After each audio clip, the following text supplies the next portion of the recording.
और इस बीच बड़ी खबर आपको बता दें, केंद्रीय मंत्री पशुपति पारस ने इस्तीफा दे दिया है।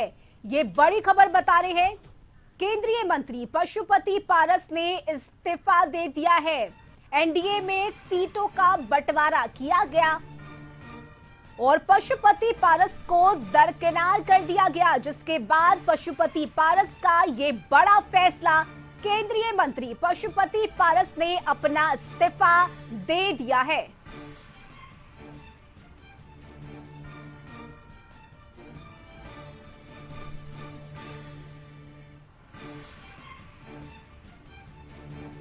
तो ये बड़ी खबर आपको बता रहे हैं, एनडीए में सीट नहीं मिलने के बाद पशुपति पारस का ये बड़ा फैसला, पशुपति पारस ने अपना इस्तीफा दे दिया है। एनडीए में सीटों का बंटवारा किया गया, बीते दिन सीटों का बंटवारा हुआ और पशुपति पारस को दरकिनार कर दिया गया, जिसके बाद पशुपति पारस ने अपना इस्तीफा दे दिया है।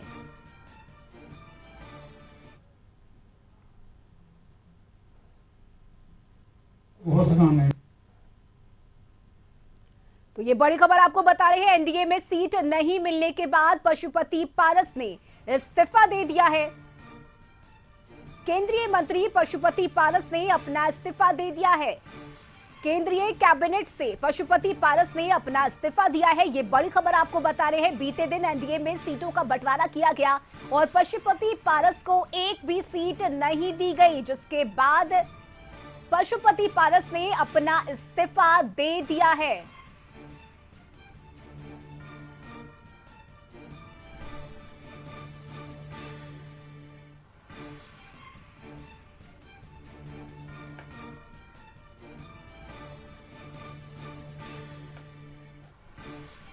तो ये बड़ी खबर आपको बता रहे हैं, केंद्रीय मंत्री पशुपति पारस ने अपना इस्तीफा दे दिया है। एनडीए में सीट नहीं मिलने के बाद पशुपति पारस ने इस्तीफा दिया है।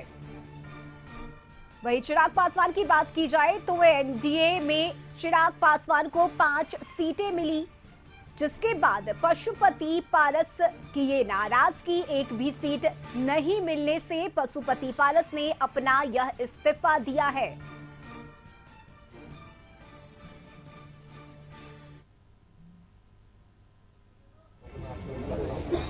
इसकी घोषणा हो गई।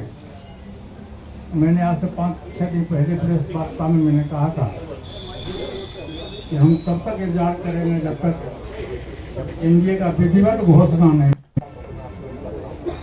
इसकी घोषणा हो गई। मैंने आज से 5-6 दिन पहले प्रेस वार्ता में मैंने कहा था कि हम तब तक इंतजार करेंगे जब तक एनडीए का विधिवत घोषणा नहीं। इसकी घोषणा हो गई। मैंने आज से 5-6 दिन पहले प्रेस वार्ता में मैंने कहा था कि हम तब तक इंतजार करेंगे जब तक एनडीए का विधिवत घोषणा नहीं। इसकी घोषणा हो गई। मैंने आज से 5-6 दिन पहले तो अपने प्रेस कॉन्फ्रेंस में पशुपति पारस ने कहा है कि हमने तो 5 से 6 दिन पहले ही कह दिया था कि इंतजार किया जाएगा, जब तक एनडीए की तरफ से औपचारिक घोषणा नहीं होती है तब तक मैं इंतजार करूंगा। घोषणा हो गई और मैंने अपना इस्तीफा दे दिया है। ये बड़ी खबर आपको बता रहे हैं, केंद्रीय मंत्री पशुपति पारस ने इस्तीफा दे दिया है। एनडीए में एक भी सीट नहीं मिलने के बाद पशुपति पारस का ये बड़ा फैसला, पशुपति पारस ने अपना इस्तीफा दे दिया है।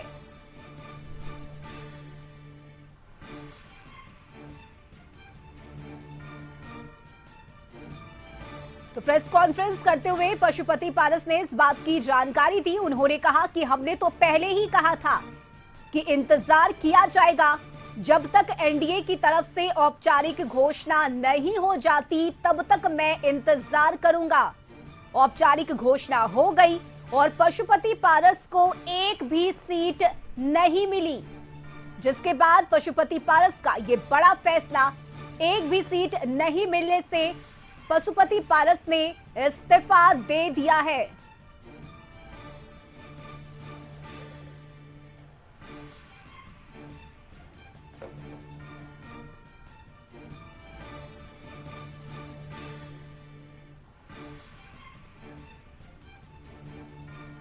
तो ये बड़ी खबर बता रहे हैं, केंद्रीय मंत्री पशुपति पारस ने इस्तीफा दे दिया है। एनडीए में एक भी सीट नहीं मिलने के बाद पशुपति पारस का ये बड़ा फैसला, पशुपति पारस ने अपना इस्तीफा दे दिया है।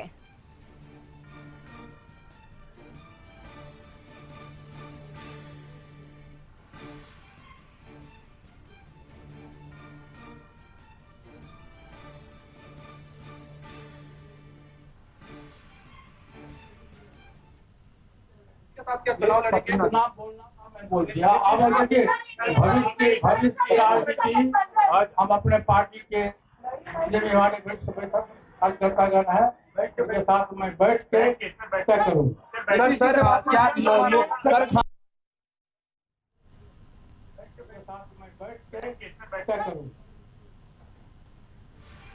तो ये बड़ी खबर बता रहे हैं, प्रेस कॉन्फ्रेंस करते हुए पशुपति पारस ने इस बात की जानकारी दी।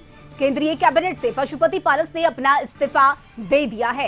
एनडीए में एक भी सीट नहीं मिलने के बाद पशुपति पारस का ये बड़ा फैसला, बीते दिन ही एनडीए की तरफ से औपचारिक घोषणा की गई और इस घोषणा में पशुपति पारस को दरकिनार कर दिया गया, जिसके बाद पशुपति पारस का ये बड़ा फैसला, कैबिनेट मंत्री पशुपति पारस ने अपना इस्तीफा दे दिया है। और न्यूज रूम से संपादक अशोक मिश्रा हमारे साथ जुड़ गए हैं। अशोक जी, ये बड़ा फैसला है पशुपति पारस का। हालांकि इससे पहले भी उन्होंने कहा था कि हम इंतजार करेंगे, जब तक औपचारिक घोषणा नहीं होती तब तक मेरी तरफ से कोई कदम नहीं उठाया जाएगा। औपचारिक घोषणा हुई, पशुपति पारस को दरकिनार कर दिया गया, जिसके बाद आज उनका ये फैसला हम सबके सामने है, इस्तीफा दे दिया है उन्होंने। बिल्कुल, देखिए रश्मि, पशुपति कुमार पारस के पास इसके अलावे और कोई चारा भी नहीं था, चूँकि जिस तरह से एनडीए गठबंधन में उनकी उपेक्षा हुई, पहले तो बीजेपी ने उन्हें मनाने की कोशिश की और बीजेपी के नेता मंगल पांडे ने जा करके उनसे मुलाकात की, आवास पर जा करके, और बातचीत भी हुई।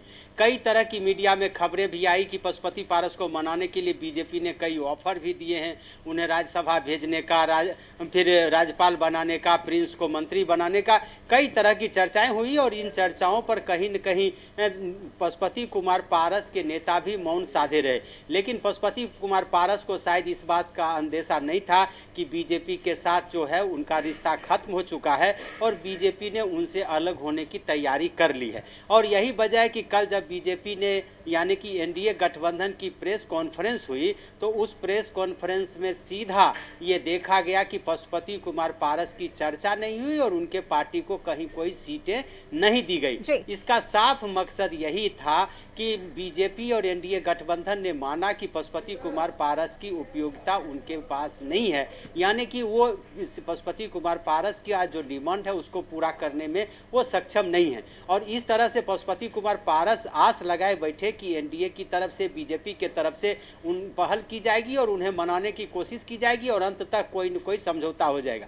रश्मि, इसमें सबसे बड़ी बात है कि आखिर सवाल ये उठता है कि बीजेपी क्यों नहीं मना पाई पशुपति कुमार पारस को, और पशुपति कुमार पारस ने ऐसी क्या गलती कर दी जिसके चलते उनको बैकफुट पर आना पड़ा है। इसमें सीधा आप देखेंगे तो पशुपति कुमार पारस अड़े हुए थे कि किसी भी कीमत पर वो हाजीपुर से चुनाव लड़ेंगे ही। बीजेपी ने कोशिश की कि दोनों चाचा भतीजा एक हो जाएं और फिर जो चिराग पासवान है वो हाजीपुर से लड़े और पशुपति कुमार पारस को राज्यसभा भेजा जाए, प्रिंस समस्तीपुर से चुनाव लड़े। लेकिन पशुपति कुमार पारस अड़े हुए थे।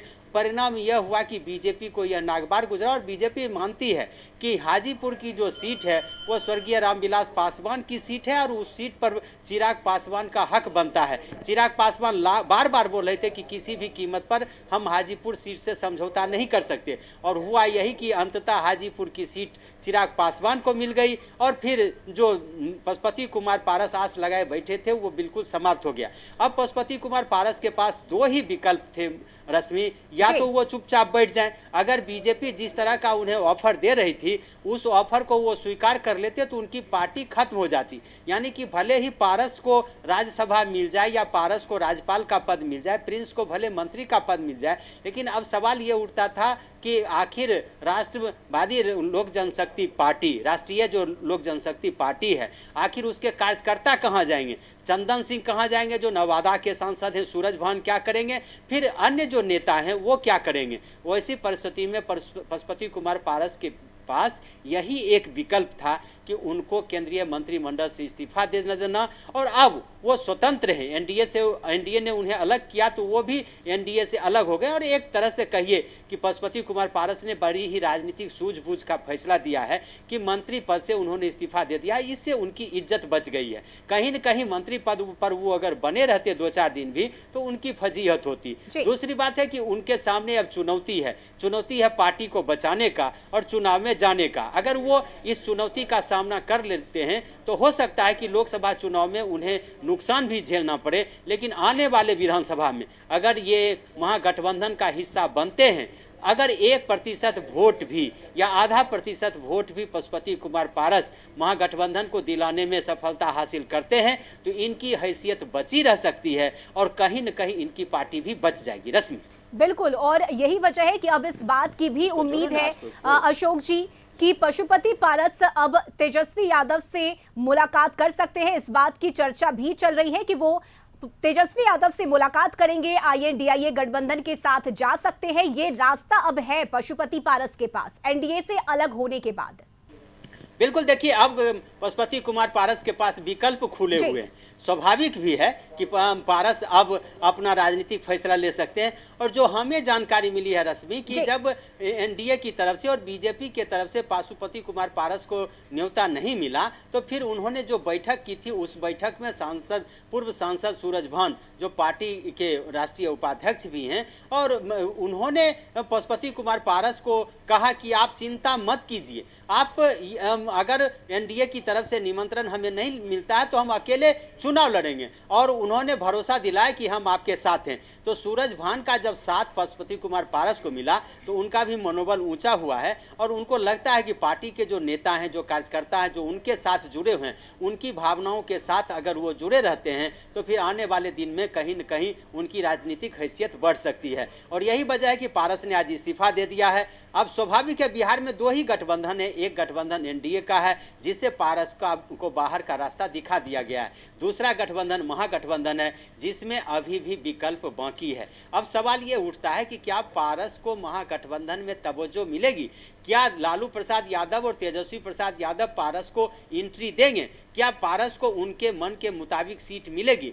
इस पर अभी तुरंत कुछ कहना जल्दीबाजी होगी, लेकिन इतना जरूर कह सकते हैं कि पारस के पास जो भी सीटें हैं, चाहे वो समस्तीपुर हो, हाजीपुर हो और या नवादा की सीटें हैं, इन सीटों पर महागठबंधन का बहुत बड़ा कोई सशक्त उम्मीदवार नहीं है। वैसी परिस्थिति में पारस को इसका लाभ मिल सकता है, और आने वाले दिनों में भले ही इस चुनाव में पारस को सफलता मिले या न मिले, लेकिन आने वाले दिनों में वो अपनी पार्टी को बचाने में कामयाब होंगे, और फिर उनकी राजनीतिक हैसियत, अगर वो पार्टी संगठन को मजबूत करते हैं, पूरी मजबूती के साथ अपने कार्यकर्ताओं को साथ लेकर के चलते हैं, तो कहीं न कहीं इसका लाभ उन्हें मिलेगा। जी बिल्कुल अशोक जी, और ऐसे में सवाल ये भी है कि क्या पशुपति पारस को इस बात की उम्मीद थी कि बीजेपी उन्हें छोड़ देगी? सालों साल तक जिस बीजेपी के साथ पशुपति पारस खड़े रहे, उस बीजेपी ने पशुपति पारस का साथ छोड़ दिया, तो ये एक निराशा भी है पशुपति पारस के लिए। उन्हें उम्मीद नहीं थी इस बात की। बिल्कुल, तो उन्होंने कभी कल्पना नहीं की थी। आपको याद होगा कि जब ये सवाल उठा कि मोदी का परिवार का मामला लालू प्रसाद यादव ने जिस तरह से उठाया, तो पशुपति कुमार पारस साफ तौर पर मोदी के साथ खड़े रहे। उन्होंने कहा कि मोदी जी के परिवार के हम सदस्य हैं। अब जिस समय बातचीत चल रही थी वो, और मीडिया में ये खबरें आ रही थी कि चिराग पासवान को मना लिया गया, उस समय भी पशुपति कुमार पारस ने कहा था कि हम मरते दम तक एनडीए में रहेंगे, हम प्रधानमंत्री नरेंद्र मोदी के साथ रहें। आज भी पारस ने जब इस्तीफा दिया है तो उन्होंने यह घोषणा नहीं की है कि हम एनडीए से निकल रहे हैं। उन्होंने नरेंद्र मोदी की कोई आलोचना नहीं की है, उन्होंने बीजेपी का कोई नाम नहीं लिया। उन्होंने सिर्फ यही कहा कि उनके साथ जो हुआ वो बेहतर नहीं हुआ है और वो अपने मंत्री पद से इस्तीफा देते हैं। तो पशुपति कुमार पारस अभी भी विकल्प में हैं। ये कह सकते हैं कि बीजेपी भी कोशिश करेगी कि इन्हें मनाया जाए, क्योंकि जिस तरह से मैसेज जा रहे हैं उसमें कहीं न कहीं भले ही पशुपति कुमार पारस की राजनीतिक हैसियत कम हो बीजेपी की नज़र में, लेकिन इन चुनाव के वक्त अगर बीजेपी का कोई एक सहयोगी छोड़ करके जा रहा है या बीजेपी उसे छोड़ रही है तो बीजेपी तो ये कहीं न कहीं बीजेपी के नेतृत्व पर विपक्ष का हमला होगा और कहा जाएगा कि बीजेपी अपने स्वार्थ के लिए पशुपति पारस को साथ ली और जब स्वार्थ निकल गया तो पशुपति पारस को बाहर कर दिया गया। तो ये होगा, लेकिन अभी थोड़ा इंतजार करना पड़ेगा कि क्या महागठबंधन में पशुपति कुमार पारस जाते हैं तो क्या उन्हें सम्मानजनक सीटें मिल पाती है, क्या महागठबंधन उन्हें सम्मान कर सकता है, इंडिया गठबंधन के सभी नेता उनका इस्तेकबाल कर सकते हैं। इस पर अभी देखना बाकी है, लेकिन इतना जरूर कह सकते हैं कि पशुपति कुमार पारस ने मंत्री पद से जो इस्तीफा दिया है वो एक सूझबूझ के तहत दिया है और कहीं न कहीं उन्होंने ये संकेत बीजेपी नेतृत्व को, एनडीए को भी देने की कोशिश की है कि राजनीतिक रूप से अभी उनकी मौत नहीं हुई है और वो अभी भी जिंदा है। जी बिल्कुल, और फिलहाल इंतजार करना होगा कि अगला कदम पशुपति पारस का क्या होता है। बहुत शुक्रिया अशोक जी आपका तमाम जानकारी के लिए। तो ये बड़ी खबर आपको बता रहे हैं, केंद्रीय मंत्री पशुपति पारस ने इस्तीफा दे दिया है। एनडीए